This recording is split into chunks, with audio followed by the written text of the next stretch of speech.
নমস্কার, যোগা আরোগ্যে আপনাদের সকলকে স্বাগত জানাই।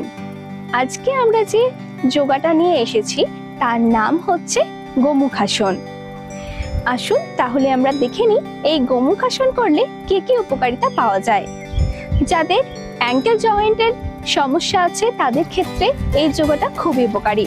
যাদের থাই মাসেল, চেস্টের সমস্যা আছে, এছাড়াও যারা শোল্ডারের সমস্যা আছে বা ট্রাইসেপের যাদের সমস্যাতে ভুগছে বা পাওয়ার বাড়াতে চাইছেন, অথবা কোনো চোট আঘাত আছে তাদের ক্ষেত্রেও কিন্তু এই যোগাটা খুবই উপকারী। এছাড়াও ডেলটয়েড পাওয়ার বাড়াতে, এছাড়া আপনাদের শোল্ডারে বেসিক্যালি পাওয়ার বাড়াতে অবশ্যই এই যোগাটা নিয়মিত করলে অবশ্যই এর উপকারিতা পাবেন।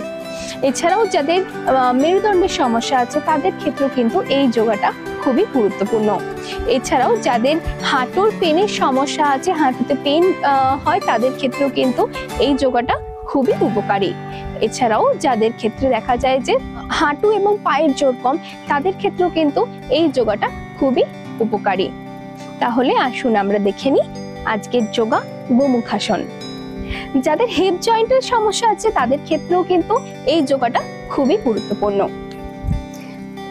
প্রথমে আমরা গোমুখ অর্থাৎ গরুর মুখের মতো আমাদের হাঁটুটা থাকবে।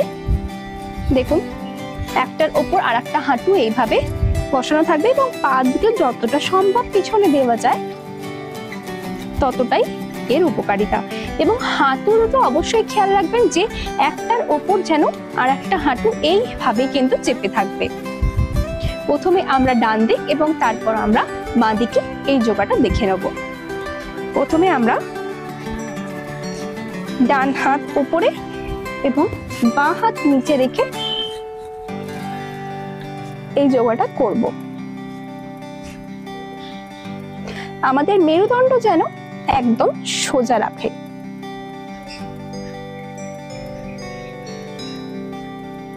এবং হাত দুটো একে অপরের সঙ্গে যুক্ত থাকবে, যেন ছেড়ে না যায় সেদিকে খেয়াল রাখবেন।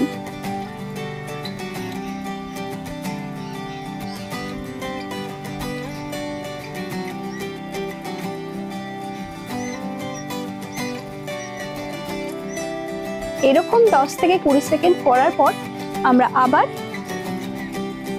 দ্বিতীয় পা অর্থাৎ আমাদের ডান পাটাকে নিচে রেখে বাম পাটাকে উপরে দিয়ে এবং হাত দুটোকে চেঞ্জ করে নেব।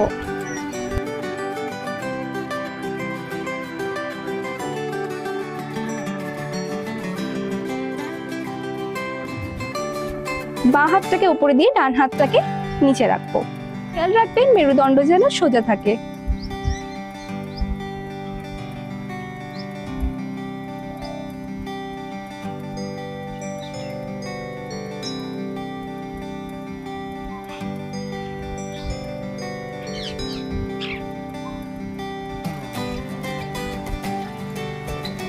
আস্তে আস্তে আমরা হাত দুটোকে রিলিজ করে দেবো এবং পা দুটোকে রিলিজ করে দেবো। তাহলে আজ এই অবধি। পরবর্তী ভিডিও নিয়ে আমরা আবার ফিরে আসবো। ততক্ষণে আপনারা চ্যানেলটিকে লাইক করুন এবং সাবস্ক্রাইব করে আমাদের সঙ্গে থাকুন আরো নতুন নতুন ভিডিও পাওয়ার জন্য। ততক্ষণ নমস্কার।